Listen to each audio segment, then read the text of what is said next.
Eu sei que vocês recebiam muito relato inventado, mas eu tô mandando isso porque não tenho outro lugar para deixar registrado e porque o blog de vocês sempre pediu detalhes práticos. Eu vou tentar ser o mais direto possível. Eu não tô procurando fama e não quero que venham atrás de mim. Eu só quero que isso fique escrito em algum lugar, porque eu não confio mais na minha rotina. Meu pai sempre foi paranoico com segurança. Quando começou a pandemia, ele já tinha um plano. O plano era um abrigo subterrâneo improvisado num sítio pequeno que ele mantinha arrendado com um amigo a uns minutos de carro da nossa cidade. Ele não era rico. Era uma construção simples, feita com container enterrado e reforçado, com escada de metal, porta grossa, ventilação, um gerador e água guardada. Não era confortável, mas era funcional. Ele chamava de abrigo, e o termo ficou. Eu e minha irmã não concordamos com ele se trancar sozinho lá, mas ele insistiu. A mãe já não mora com a gente faz tempo, e eu e ela moramos em apartamentos diferentes. A ideia do meu pai era ficar isolado, sem contato físico, só rádio. Ele comprou 2 rádios portáteis iguais e combinou um procedimento. A gente ia falar com ele em dias alternados, sempre no começo da noite. Tinha palavra de chamada e palavra de resposta, dessas bobas, tipo linha e prumo. Se alguém errasse a resposta, a conversa acabava na hora. Isso era coisa dele. No começo funcionou. A voz dele vinha chiada, mas era ele, com as mesmas manias. Perguntava se a gente lavava as mãos, se evitava elevador, se o síndico estava controlando a entrada. Ele anotava tudo. Ele sempre anotava. O combinado era, se ele ficasse doente, ele avisava. Se o gerador falhasse, ele avisava. Se alguém aparecesse no sítio, ele avisava. E se ele ficasse sem responder por mais de um ciclo de dias, a gente ia até lá. A parte difícil é que ele parou de responder e, ao mesmo tempo, a gente começou a receber chamadas no rádio. Primeiro foi um chiado, depois uma voz baixa chamando meu nome. Eu achei que era ele tentando falar fora do horário. Atendi e fiz a chamada. A voz demorou e quando respondeu, respondeu certo. Só que não parecia o meu pai. Tava mais abafada, como se ele tivesse com um pano na boca ou falando de dentro de um armário. Eu perguntei se estava tudo bem. Ele disse que estava, mas não completou frase. A transmissão cortava em pedaços, como se alguém apertasse o botão de falar e soltar muito rápido.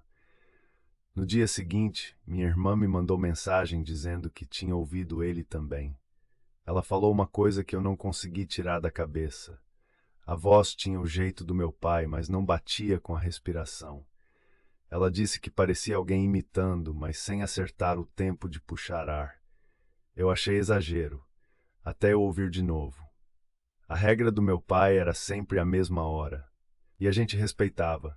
Mas essas chamadas vieram fora do horário, sempre um pouco antes do combinado e sempre com o mesmo padrão. Meu nome, depois a palavra de resposta correta, depois frases curtas e interrompidas, e por fim um pedido. O pedido era sempre igual, dito do mesmo jeito, como se fosse repetido de um papel. Vem só você. Eu nunca falei com ele que iria. Eu dizia que precisava falar com minha irmã também.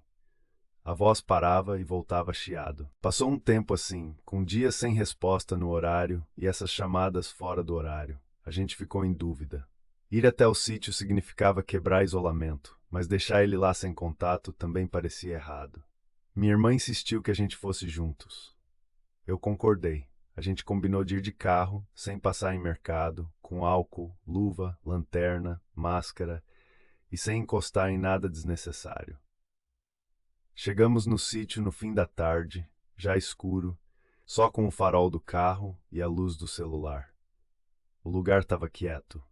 A casa simples que ficava em cima do terreno estava fechada, com cadeado. A entrada do abrigo era atrás, perto de uma moita e de uma lona velha.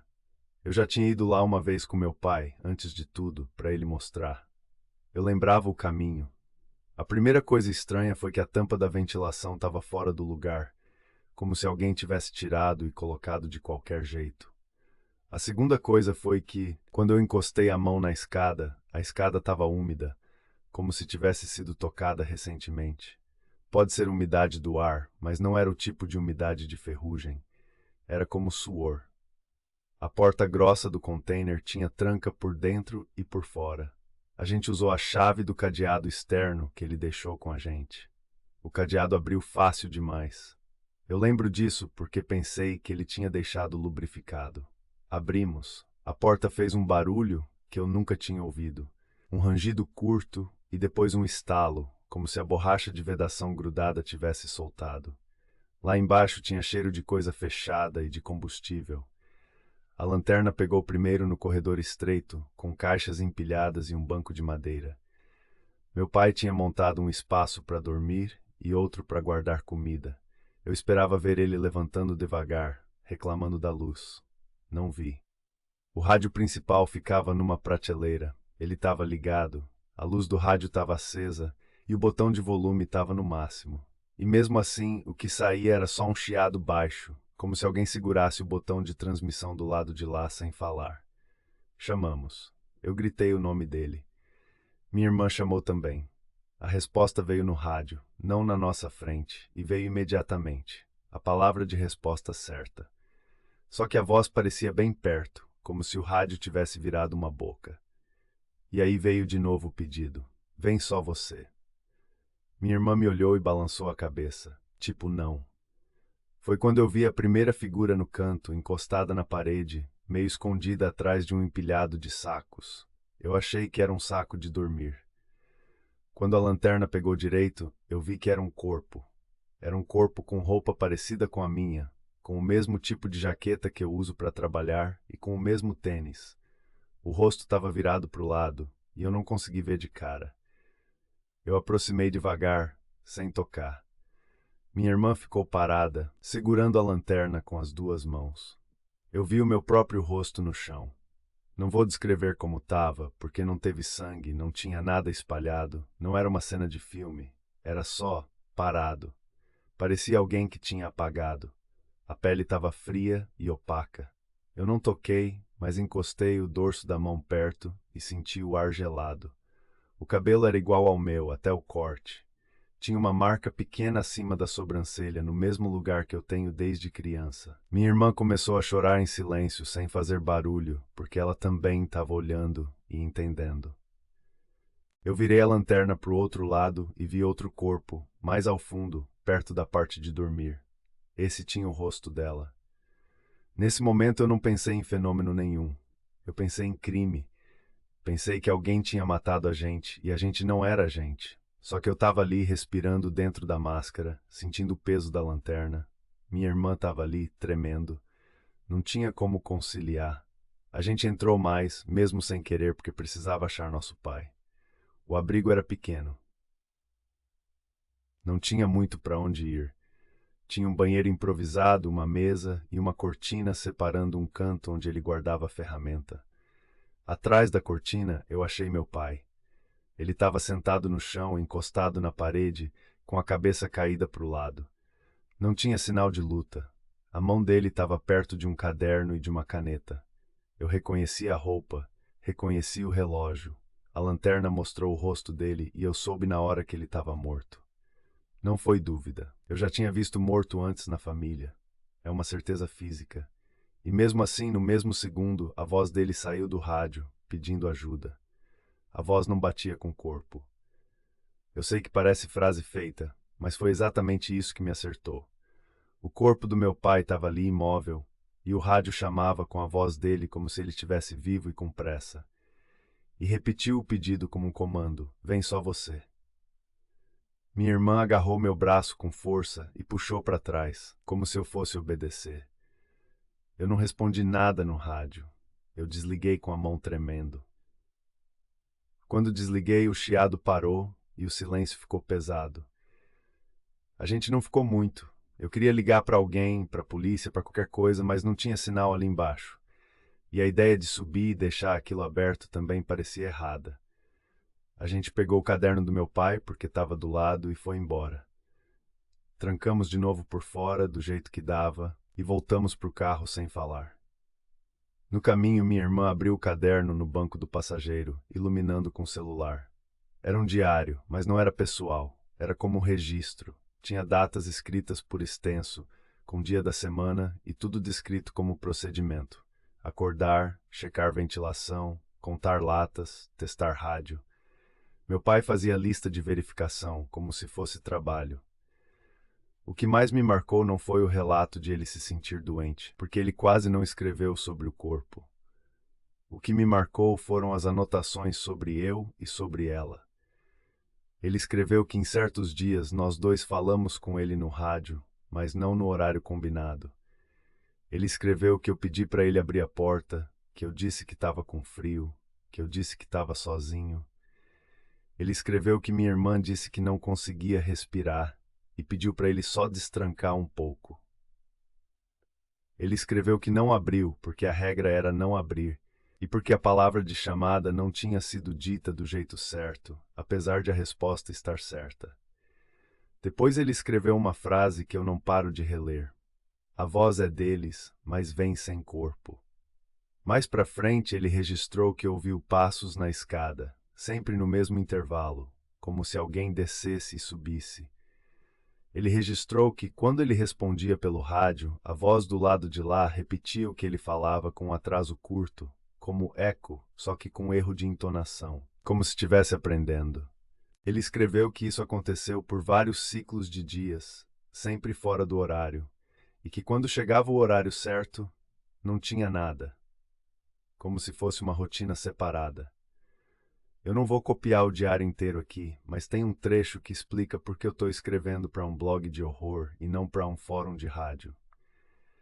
Ele escreveu que um dia, no horário certo, ele ouviu a própria voz chamando do lado de fora do abrigo, não no rádio. Ele escreveu que a voz dele chamou pelo nome dele e falou a palavra de chamada. Ele escreveu que do lado de fora alguém respondeu com a palavra de resposta e que ele ficou sentado sem se mexer porque percebeu que a respiração da voz não fazia sentido. Ele escreveu que a voz não parava para puxar ar. Era uma fala contínua, lisa. Depois disso, as anotações ficam mais curtas. Ele começa a escrever não responder. Ele repete não abrir. Ele escreve que ouviu a voz da minha irmã cantando uma música infantil que a gente ouvia quando pequeno. Só que minha irmã nunca cantou isso para ele. Quem cantava era minha mãe. Ele escreve que a voz parecia testar memórias. A última página tem letra tremida.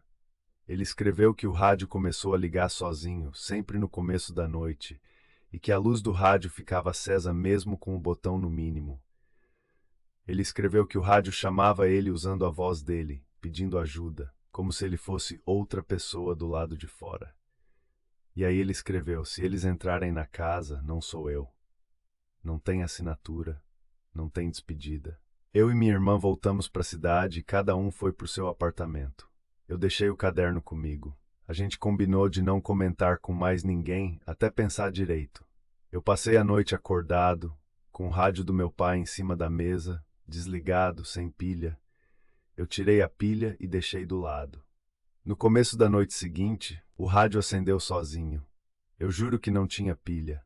Eu abri a tampa na hora e estava vazia.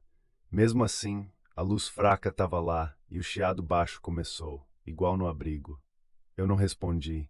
Eu fiquei olhando como se fosse parar. E aí veio a voz do meu pai, calma, como se nada tivesse acontecido. Me chamou pelo nome, disse a palavra de resposta certa e falou que eu precisava ir até a cozinha porque minha irmã estava me chamando. Eu moro sozinho. Eu levantei devagar e fui até o corredor. A porta da cozinha estava encostada. A luz da cozinha estava acesa, mas eu tenho certeza que eu tinha apagado. E de dentro eu ouvi a voz da minha irmã me chamando, do jeito normal, impaciente, como se a gente estivesse na casa da infância. Vem aqui um minuto. Eu estou escrevendo isso trancado no banheiro, com o caderno do meu pai no chão e o rádio chiando do lado de fora, como se alguém tivesse deixado ligado na mesa. Eu não liguei para ela. Eu não mandei mensagem. Eu não abri a porta. Se vocês publicarem isso, eu só peço que mantenham as frases como eu escrevi, porque o que me assusta é o padrão. Não é uma aparição. Não é um susto. É uma rotina que aprendeu os nossos horários, os nossos nomes e as nossas vozes e que agora está tentando encaixar isso dentro da minha casa. Eu ainda ouço a minha irmã chamando da cozinha.